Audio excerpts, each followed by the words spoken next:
Pray with me. Help us to hold out when our way gets weary, when there's more that we have to learn, when it's hard to hear it, when we have to know new information and then apply it. Help us to hold out.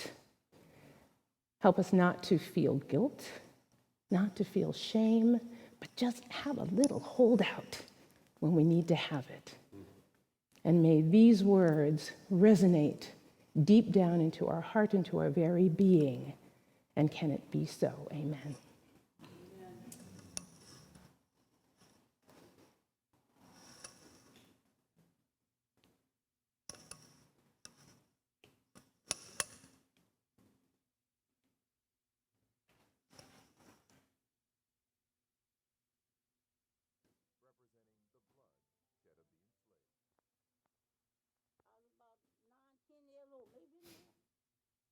Oh, I don't think we have the sound connect.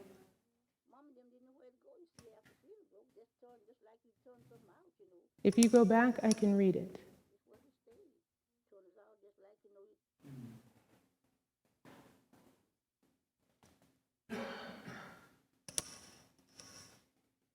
And go on to the next slide, and then if we don't have the sound, I'll read it.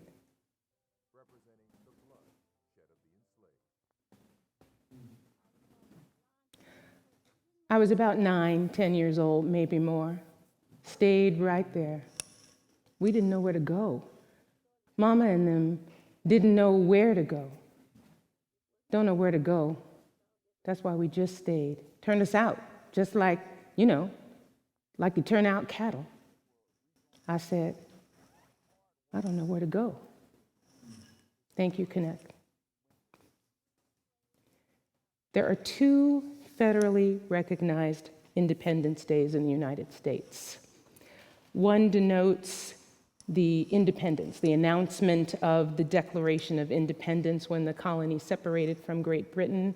If you do your research, you will discover that it actually happened on July 2nd, but it's observed on July 4th. The other one is the oldest African American holiday in existence. And by its very nature, it defies the history of the other just because it is. The commemoration of that holiday, Juneteenth, teaches us one of the most uncomfortably amazing lessons that we could possibly learn in history.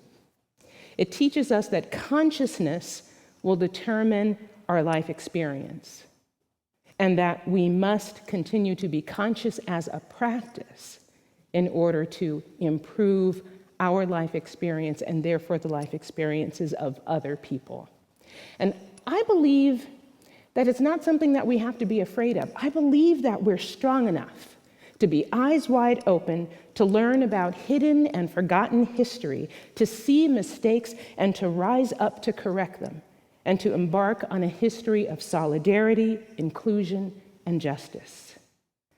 I think that past lessons have shown us the critical need that we have to be conscious, courageous individuals who speak evident truths. And so I will own the fact that I said to Deanne and to Tim that it was critical to give accurate information about Juneteenth. And if it wasn't on that day, on some day, so that the information was shared. And so I'm going to give you a deeper history lesson so that we can be deeply conscious about the commemoration of Juneteenth. And I am someone who doesn't view it as a celebration, but as a commemoration. And I want to help you to understand the background of it so that you will understand what Juneteenth is and is not. So your first history lesson is that slavery did not begin in Africa. It began in Sumeria and Mesopotamia as early as 3500 BC. It's not an American creation. A lot of people want to blame America on the initial creation of slavery, but it is not. In fact, it was one of the most incredible partnerships that many countries across the world decided that they were going to join in and enslave people for profit.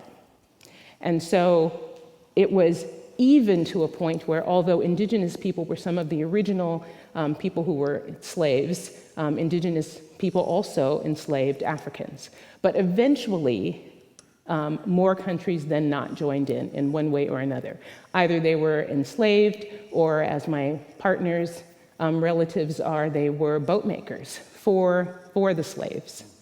And what's different about slavery in America is that slavery in other countries wasn't based on race. It was really just based on who could you get, who could you use.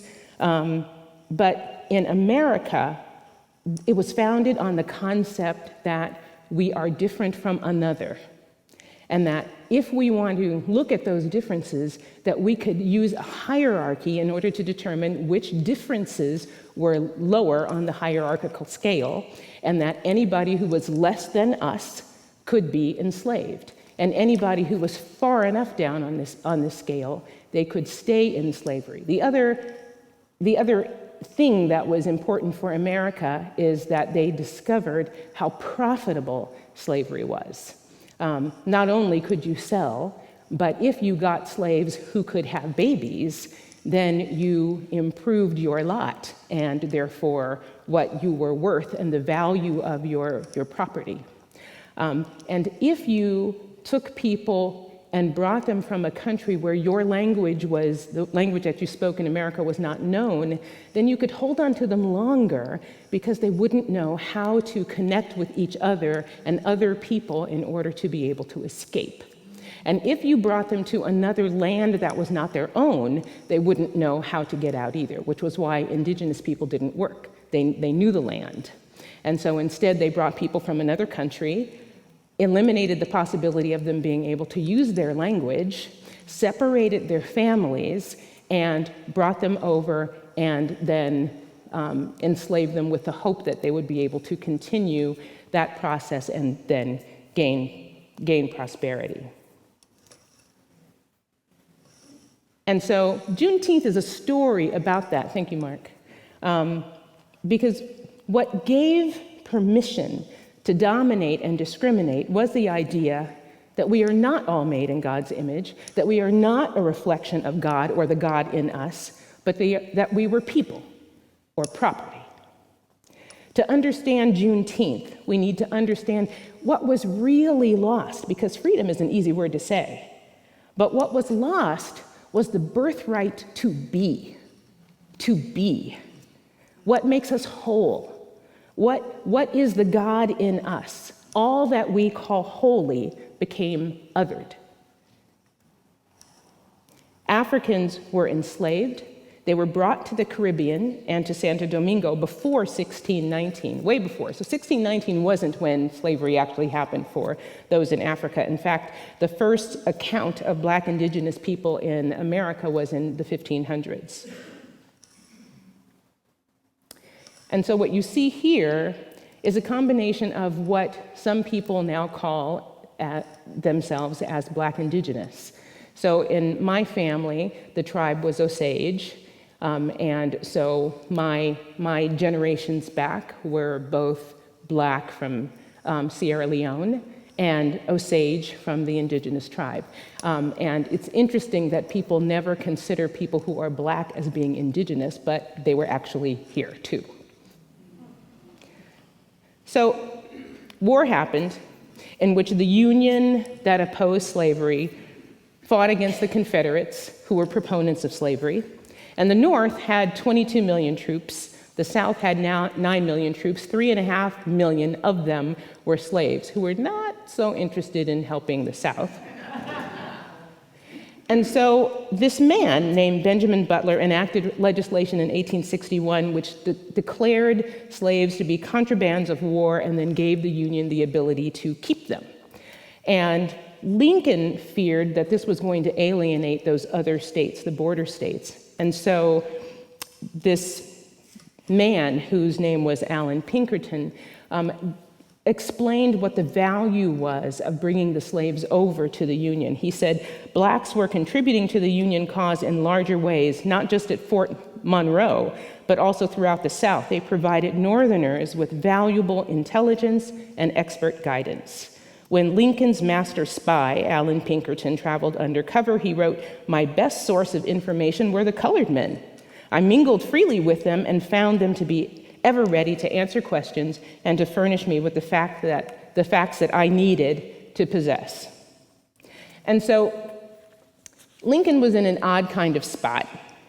And although he didn't have the ability to have freed slaves in the Confederate States, on September 22nd, 1862, he issued the first part of the Emancipation Proclamation, which said that if the Confederate States didn't stop rebelling against the Union, he was going to free the slaves in their area. So legally, he couldn't have done that. They weren't under him, but that is what he said anyway. And people started to get fearful, particularly the Confederates. They said, just as influential, and it's interesting what fear will do, just as influential was what did not happen. The terrible moment was long feared by whites that slaves were going to rise up and slaughter all of the masters. It soon became apparent from the behavior of these slaves that the vast majority of them were not interested in vengeance. They just wanted to be free. They simply wanted to enjoy the same rights and opportunities as other Americans. Millions of white Americans realized that they didn't actually have to fear a bloodbath if the slaves were just set free. That revolution, that revelation, was a revolution in itself, a revolution of peace. So the Confederacy, even though they were afraid, did not yield. And so on January 1st, 1863, Lincoln did what he said he was going to do. He issued the Emancipation Proclamation, which said that the slaves in any of the Confederate states that rebelled against the Union were free. In reality, it didn't free anybody. Nothing happened. The Emancipation Proclamation went out. It only applied to places under Confederate control. It did not apply to any of the border states, Missouri, Kentucky, Maryland, Delaware, but nothing happened except the announcement. So what's Juneteenth about? So Juneteenth recognizes the time from when Lincoln issued the Emancipation Proclamation on January 1st, 1863, until the time that the slaves in Texas, Galveston, Texas, were told that it happened. That was a period of 2.5 years. So they were born free, they lost their freedom, they were told that they were going to be free, but it was kept a secret, and so they ultimately didn't continue to be free. And so, is that a celebration? I don't know. Was there somebody who knew? Was there anybody who knew? Well, Lincoln issued that proclamation. All of those people knew.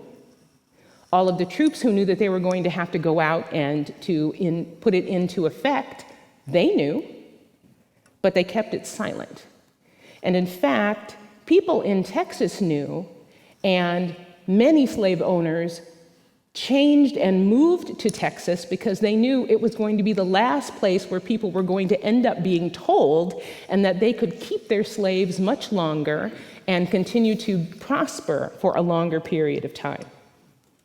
So think about 2.5 years. That's like you're standing on a street corner, ready to cross the street, and all of a sudden the light is no longer red nor green, but nothing. And someone tells you that you can't move until the traffic light gets fixed. And 2.5 years later, as you stand there, day after day after day, you don't get to cross the street. Or you're given a morsel of bread, and that's all you're given, and you're told that dinner is coming, but it's 2.5 years away. And so each day for 2.5 years, you're going to get that one morsel of bread, but that you will get a meal, but it's 2.5 years later. And so you wait, and you wait, and you wait. Or like what happened to me personally, was that I was told that my father owned property, my grandfather owned property in Kansas. In fact, I said to Tim one day, I want to give him the address so he can just take a picture. And I was very excited that my grandfather actually owned property in Texas, and I got this information from the government, and they said that he apparently paid $50 for it or something like that. However, I learned later when I started to research the information that because of eminent domain, the property was taken over and it's a freeway. And so I said to Tim, I just want a picture of what it was, even though we didn't have it exactly. We kind of had it, but we kind of didn't. And so that's what that kind of wait is like. It's not real. It's when you think you have something, but then you don't. And when you're not even told that you have it, then you're just waiting and wishing. And if you know anything about old spirituals, they live in hope. They live in the hope of something happening. And these enslaved people who, you can change that, Mark? And change it again, who were a part of the creation of the United States, down to the clay. And that is a picture of clay, bricks, that sat in the library of President Madison and is still on his plantation. But if you look very, very closely, you will see little indentations. And historians discovered that those indentations were the fingerprints of children who were 5, 6, and 7 years old, and that when they were enslaved, that their job was to make the clay bricks that their parents then put into the library. So the contribution that many people of color made to the United States was significant. The White House was completely built by enslaved people. And when you think about that and that a secret got kept for 2.5 years, I consider that totally, totally inappropriate. And so do you see where I'm going with the word celebrate? I don't know. And if that wasn't enough, historians have said a few things. One is that when the Emancipation Proclamation was issued and after enslaved people found out about it, there were still two states that did not give up slavery, Delaware and Kentucky. Slaves didn't get freedom there until December 1865, when Georgia ratified the 13th Amendment, which then allowed all states to have to follow slavery. And then the federal government recognized it as law, and Delaware and Kentucky were forced at that time to free their slaves. And then there's this. Many slave owners deliberately suppressed the information about the Emancipation Proclamation until after the harvest was over. And so General Granger shared the information, but he shared that information with about 1,200 slaves at the time. But there were 250,000 people in Texas, and so many people didn't get it. And Galveston is a port area, and so there were only the people who were there. All of the people who lived far out didn't get the information for a year or more. And then there is the Choctaw and the Chickasaw nations. I mentioned to you that Indigenous people also had African slaves. There was an agreement that was still binding with the United States and the Chickasaw and Choctaw nations, and that treaty didn't happen until April 28, 1866, far after the Emancipation Proclamation, and that is when they released their enslaved people. So when was freedom? It's a hard call. When was freedom? And then there's, what did freedom look like? Anybody have an idea? What would freedom look like? He gives the announcement. What would it look like? Confusion. Confusion, anybody else? Shock. Poverty.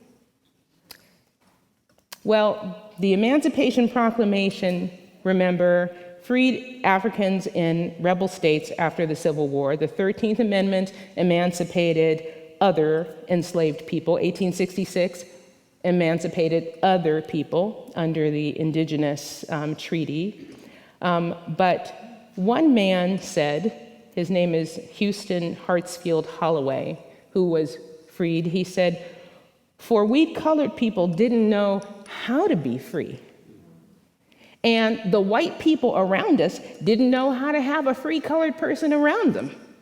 So we were all confused." But the majority of them left without any funds.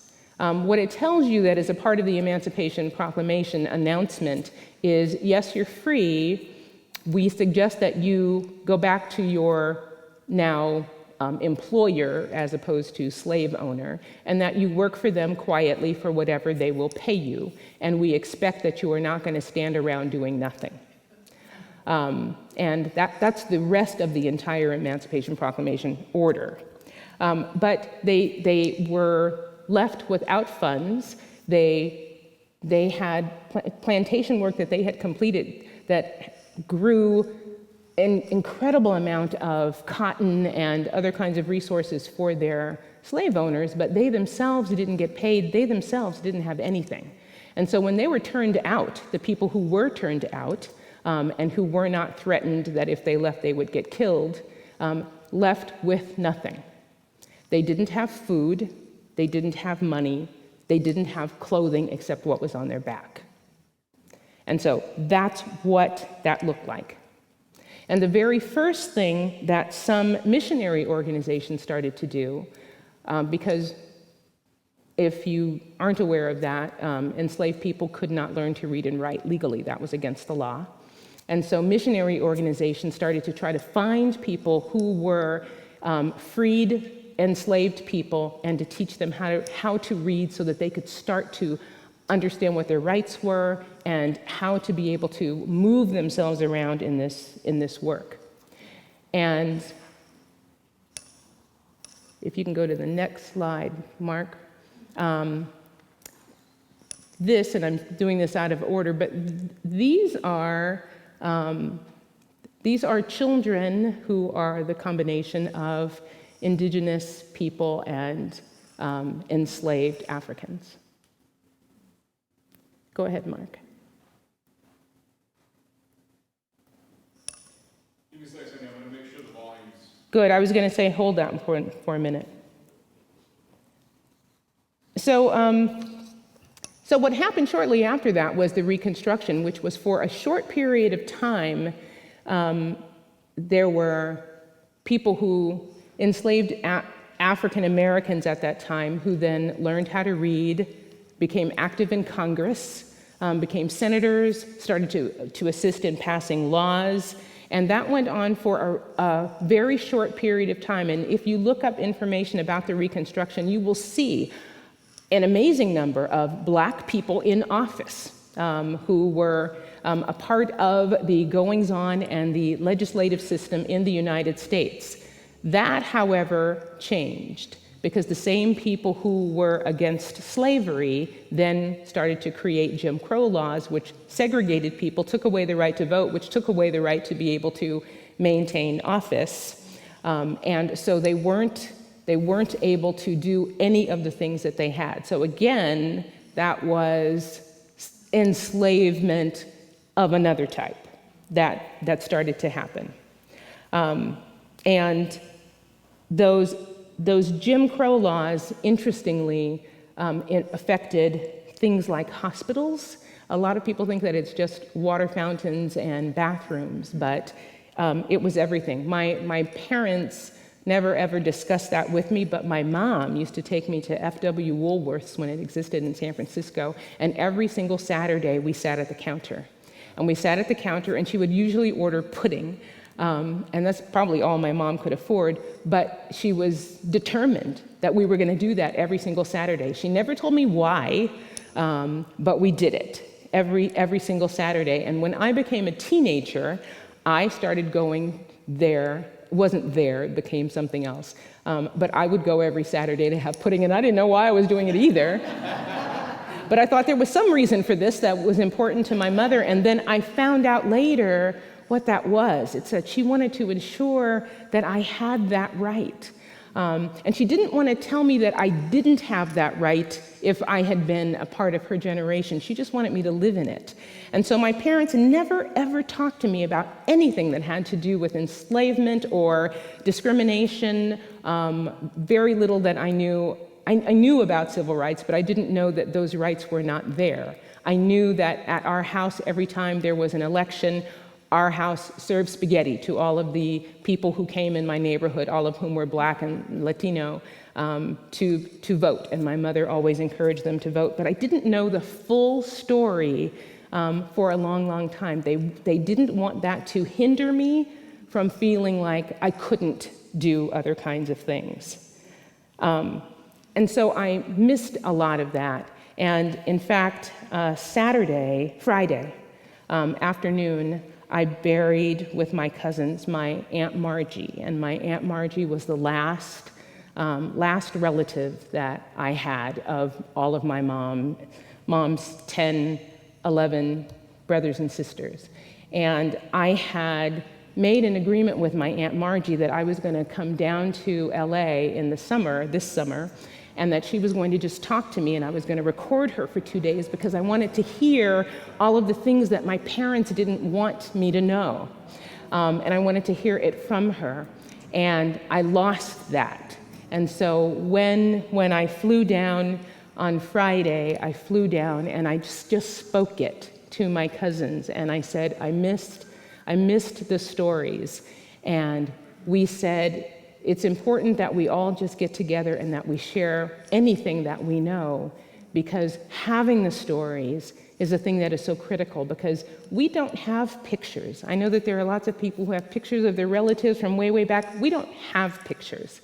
We don't have pictures. We don't have property. We don't have those kinds of things. There was just them and a farm that they worked on that somebody else owned. And so we made the decision that we would share the stories, and they asked me, what was the last thing that you remember Aunt Margie saying to you? And I said the last thing that she said was, I love you. And so we decided that that was the thing that she felt was most important, and that maybe in my parents keeping their secret, that love was their motivating factor, that they didn't want me to feel like there was something that I couldn't do. And so Deanne and Tim know me to be someone who always will speak out because I think I can. And I think that was the gift that my parents gave me. Keep holding, connect. So some people might say, but why not celebrate, since it was a nifty thing?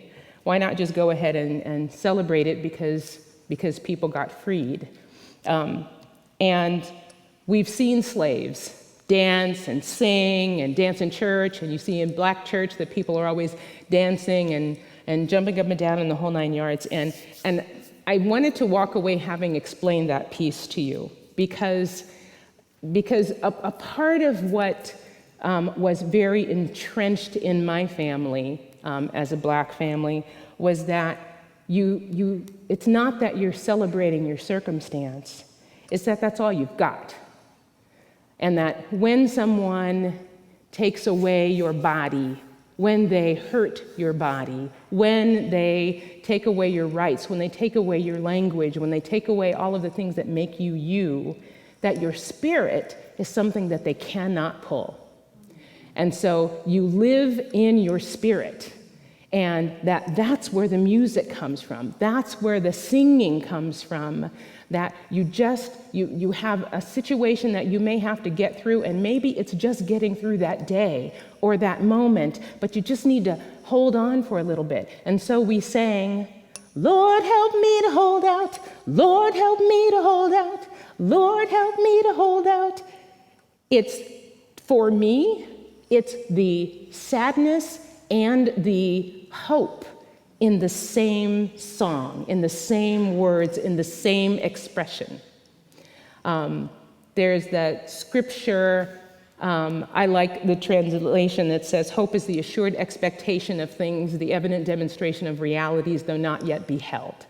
And that, to me, is what is very present in the lives of many enslaved people, that there was a hope that they could see, almost like you could touch it. And so they would sing it and they would dance it, and whatever it was that they could to keep their spirit going so that they would get there. And that's a part of what that is. But you can't have the celebration without understanding the challenge, because otherwise it's just celebration for the sake of celebration. And that's not what Juneteenth should be. It should be a commemoration, and yes, celebrating things that are important, and the fact that people on some level received some measure of freedom, but that we have to make sure that we pay attention to what really matters. Dr. King said, our lives begin and end the day that we become silent about things that matter. And all through history, people were silent and they didn't stand up. And continually, we see that when people are silent and they don't stand up. I just purchased a house and I had to sign this information, and when I got a copy of the information back, under demographics, it said there were boxes, African American, white, et cetera, and at the bottom it said, chose not to disclose. And I called the bank and I said, I didn't choose not to disclose. I checked the box that said African American. And they said, oh, well, don't worry about it. However, where I live is an area, the deed on all houses of people who lived there before says no black people allowed. And so I said to them, you don't understand, it's critical to me that that box gets checked. That's the box I checked. And you need to acknowledge who I am. And so being silent about those things is just never enough. It was the tool to carry out some of the most atrocious deeds of humankind, and it's still the tool. It's still the tool that allows things like racism and discriminatory actions to continue. So when we follow a lesson of silence and we stand by day after hundreds of years while others are oppressed, if we learn anything about Juneteenth, it's that we all have to lift up courage, that we have to be silent no more, that being silent allows people to be oppressed, that being silent allows people to be discriminated against and treated unjustly. So I want you to see, do you have the sound?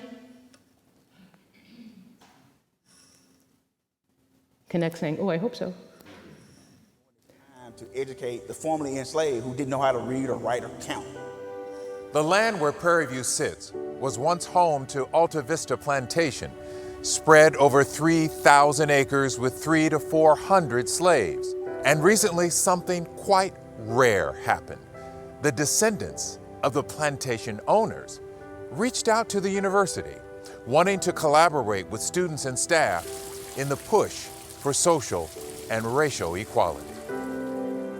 Becky Vanderslice and her daughters, Allison and Mara, are descendants of Jared Kirby, who was the master of the plantation from 1849 to 1865. Why do you decide to openly talk about this very uncomfortable part of your family history? I felt it was really important to stand up and declare this really did happen and my family was part of it, and to acknowledge that. When she was about 9 years old, Becky remembers her grandmother in Houston showing her a probate document listing the names of slaves at Alta Vista Plantation, along with their ages. The document verifying a difficult truth for the family. It's made me very angry. It's made me very sad. I think it's also made me more empathetic. Becky, the family matriarch, says members of her church in Colorado encouraged her to reach out to the university. I heard you say in an interview you were afraid to contact the university. Why? I did not know how I'd be received. I didn't know who to speak to. She ended up talking to the right person. Phyllis Earls is the university library archivist. She vividly remembers that first conversation. Then she started talking about the Kirby family. And then she said, I'm one of the descendants. And I remember her saying that, I want to talk to you, but I wasn't sure how I'll be received. I said, I've been waiting for someone from the Kirby family to call. Oh, 8,000 acres. 8,000 acres, Of 300 land. slaves. 300 slaves. Yeah. The three women finally visited the Prairie View campus in May. A family with a complicated past now joining the conversation about bringing people together. I think so important that we come forward to talk about what really happened. And I think to be a model for other white families that could partner with historic Black colleges and universities and others to tell the fullness of this story. And frankly, we're seeing a movement in our country with laws passed in legislatures across the country trying to have us stop to having these conversations, to make it harder for people to have these conversations. I think we should be doing more of it, and especially when it's uncomfortable. I think it helps you grow and stretch, and I hope it can mean that we can be better partners and community members with all of them. So they chose not to be silent.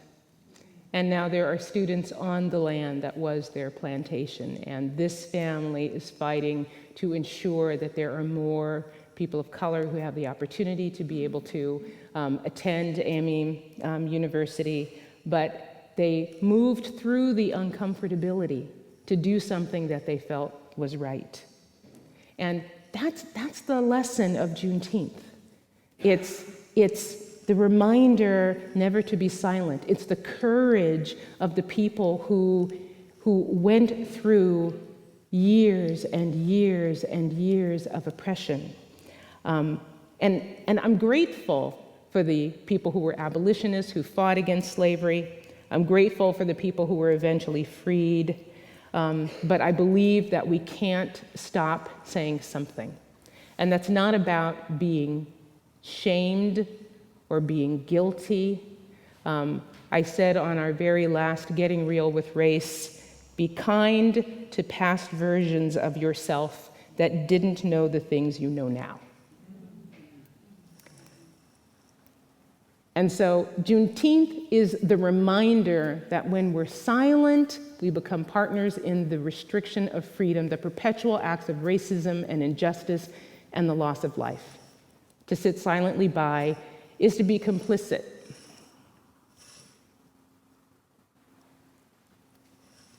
And so I want you to walk away reminding yourself, and I want you to say this one with me, whatever makes you uncomfortable is your biggest opportunity for growth.